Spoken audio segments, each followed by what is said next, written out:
placa de granito representa a crosta da Terra. O objetivo é obter uma corrente que atravesse esta rocha. A corrente será medida por um cabo condutor.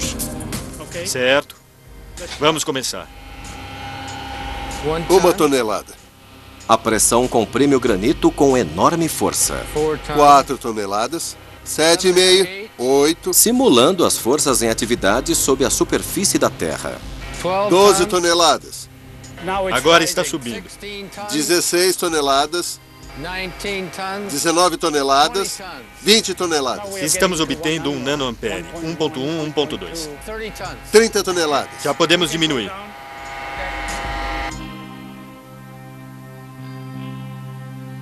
Como previsto, as forças exercidas na placa de granito estimularam uma carga elétrica na rocha, transformando-a numa bateria. O mesmo poderia ter acontecido na Terra. No momento em que chega à superfície e ioniza o ar ionizado começa a brilhar, como o ar ou o gás brilha num tubo fluorescente. A milhares de quilômetros dali, num remoto vale na Noruega, cientistas também acreditam que as luzes podem vir de uma fonte de energia desconhecida. Mas estas luzes atingem velocidades incríveis. E até tocaram o solo.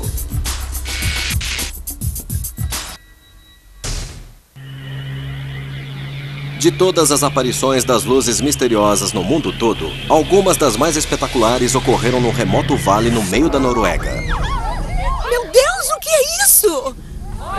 Eu estou filmando. Estou filmando.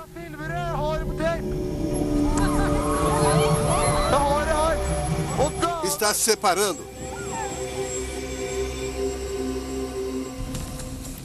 Um dedicado grupo de cientistas e pesquisadores de universidades do mundo todo vem estudando as luzes em Hesdalen há mais de 2 décadas.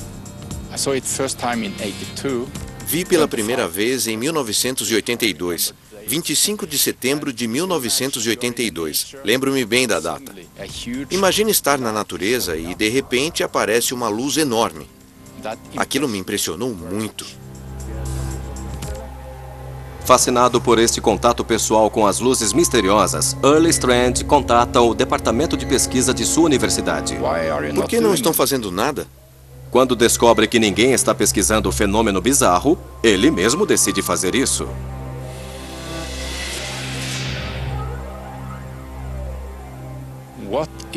O que é esta luz enorme? Qual é a física por trás disso?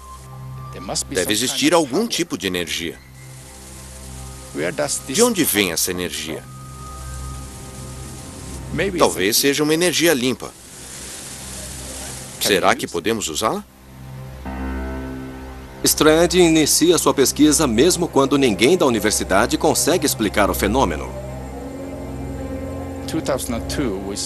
Em 2002, iniciamos os acampamentos científicos e trazíamos jovens estudantes para cá, com muitos instrumentos, para ficarem uma semana tentando capturar o fenômeno em filme, instrumentação, etc.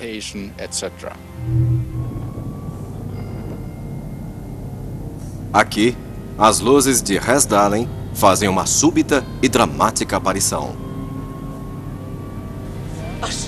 Ali, ali. Já vi. São duas. São duas.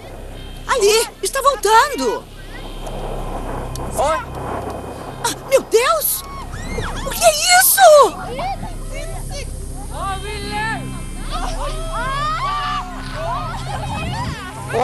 Estou filmando. Estou filmando.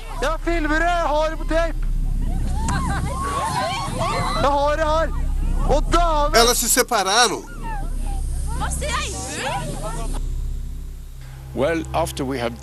Depois de fazer algumas medições, de obter alguns resultados, conseguimos alguns dados. E quanto mais dados conseguíamos que respondiam algumas perguntas, mais perguntas surgiam. Nesta pulsante bola de luz, gravada em vídeo em 1999, o evento mais extraordinário é visto quando foi ampliado.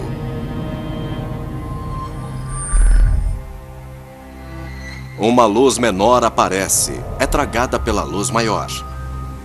Mas os cientistas só conseguem descrever o que vem. Não conseguem explicar. Precisamos de 2 vigiando o leste. Estudantes e pesquisadores vão aos postos de observação espalhados ao redor do Vale de Resdalen, esperando medir o fenômeno de luz.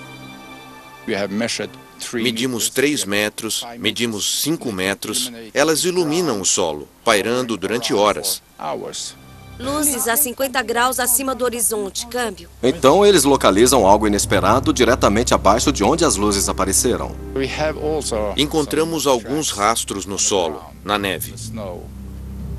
Não havia neve derretida. Não havia nenhum sinal de calor.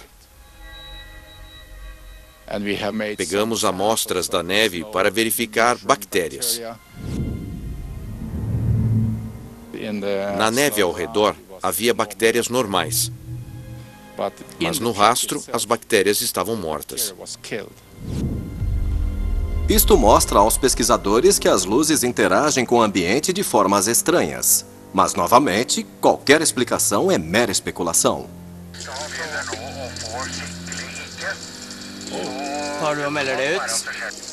O radar captou sinais lá fora. Em 1986, os pesquisadores da luz de Resdalen fazem este vídeo de uma luz distante que se move diferente de qualquer coisa conhecida na Terra. Aquilo se movia em ângulos fechados e em alta velocidade. Nada com qualquer massa pode se mover assim. Então, obviamente, parecia não ter massa nenhuma.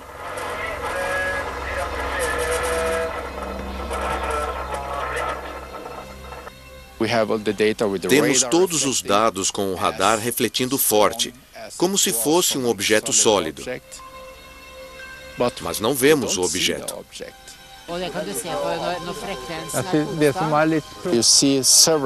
São várias luzes em alguma coisa. Parece que são luzes se aproximando uma da outra. Uma seguindo a outra.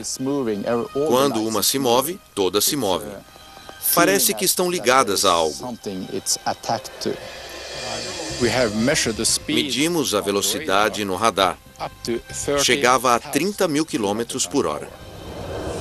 Strand não consegue explicar isso, mas documentos do governo recentemente tornados públicos podem conter as respostas.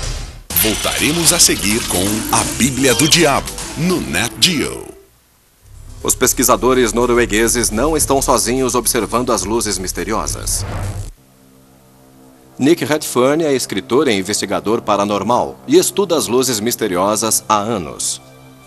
Ele conversa com muitas testemunhas que acreditam numa forma de inteligência não humana por trás das luzes. Nós temos testemunhas que falaram de suas experiências, que falaram terem sentido um tipo de inteligência emanando dessas bolas de luz e que elas parecem seguir movimentos inteligentes, quase como uma aeronave voando, em alguns casos. 2 pilotos da Segunda Guerra estão entre estas testemunhas.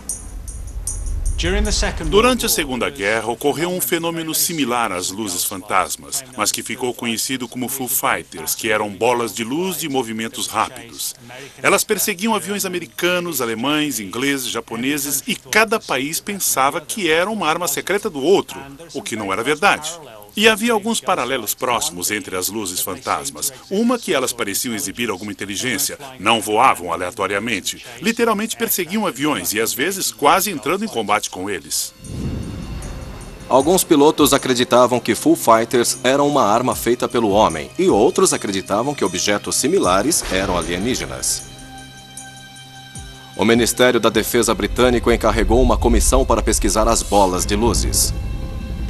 A investigação do Ministério da Defesa chegou a uma conclusão intrigante, que o contato direto entre essas luzes e seres humanos poderia afetar o cérebro humano, causando alucinações e ver imagens que realmente não existem. Estamos falando de fenômenos como uma esfera de relâmpago, luzes aéreas não identificadas que no fim são OVNIs, não uma aeronave ousada. Isso estava no relatório do Ministério da Defesa. Esse fenômeno é real, que pode afetar de maneira prejudicial a percepção das pessoas. Em Londres, o Ministério da Defesa vinha pesquisando as luzes misteriosas há décadas. Documentos recentemente tornados públicos confirmam isso. Segundo um dos relatórios, elas ocorriam diariamente no mundo todo e exibiam características aerodinâmicas superiores à de qualquer aeronave ou míssil conhecidos. E que eram um fenômeno aéreo não identificado, mais conhecido como OVNI. Reino Unido. Manston. Um dos mais incríveis contatos com um objeto voador não identificado foi em 1957.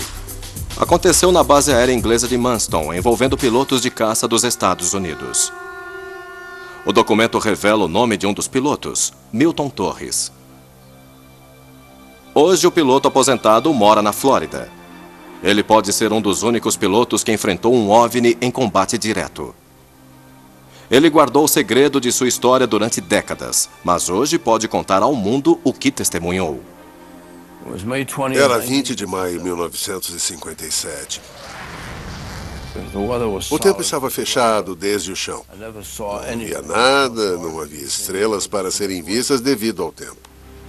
O tenente Torres e seu copiloto sobem quase 10 mil metros a toda velocidade. Permaneci em pós-combustão. O alvo aparece no radar.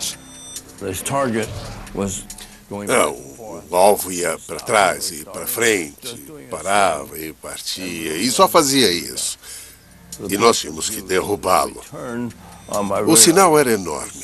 Retornava ao meu radar, como se fosse um porta-aviões no Mar do Norte. As ordens do controle da Terra eram claras. Disparar tudo contra o alvo.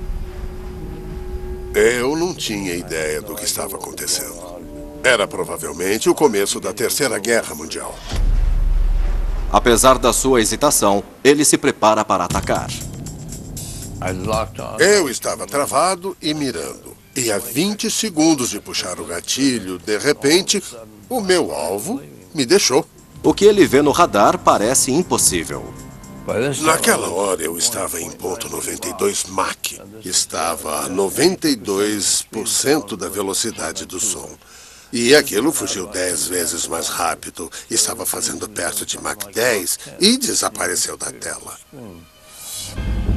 Nenhuma aeronave da Terra atinge Mach 10. O controle ordena Torres para voltar à base. Disseram que um homem da embaixada viria falar comigo sobre esta missão. Depois descobri que isso era chamado de susto. O tenente Torres é obrigado a não falar com ninguém sobre a missão. Passei pela escola para me tornar piloto e não queria que ninguém tirasse isso de mim. Por isso calei a boca. E ele guarda segredo de sua experiência por várias décadas. Quando a missão deixou de ser sigilosa em 2006, Torres descobre que não é o único piloto a ter enfrentado um OVNI. Falei com vários pilotos de caça que viram aparições incomuns como esta. Muitos desses pilotos testemunharam luzes misteriosas. Falei com outros pilotos que viram as luzes. Alguns juraram que era um OVNI e nada puderam fazer. E Torres não tem ideia do que enfrentou na Inglaterra. Aquilo voava rápido. Não consegui pensar em nada mais rápido. O mesmo vale para o programa de pesquisa do governo britânico. Não há nenhuma explicação para o OVNI que o tenente Torres enfrentou. É outro contato sem uma resposta. No mundo todo, as estranhas luzes continuam a surgir espontaneamente no céu. Cientistas e pesquisadores continuam se esforçando, esperando que um dia a resposta vá chegar. Versão Marshmallow São Paulo.